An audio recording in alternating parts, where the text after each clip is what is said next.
Tragedie fără margini pentru o familie din localitatea Băsești. Doi frați și-au pierdut viața într-un accident cumplit petrecut pe șoselele din Ungaria. Vestea morții celor doi tineri a căzut ca un trăsnet peste comunitate, iar acum familia îngenunchiată de durere face un apel disperat către toți oamenii cu suflet. Pentru ca trupurile neînsuflețite să poată fi aduse acasă de la morga din Ungaria, este nevoie de suma de 2000 de euro, bani pe care rudele nu îi au. Ajutați-ne să îi aducem înapoi în țară. Este strigătul de ajutor care circulă pe rețelele de socializare, însoțit de imagini sfâșietoare cu mașina distrusă și lumânări aprinse în memoria lor.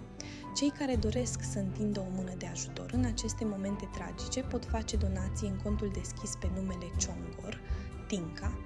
Codul IBAN este RO 52 REVO 0000 1317 3173 8986. Fiecare leu contează pentru ca acești doi tineri să poată fi înmormântați creștinește acasă,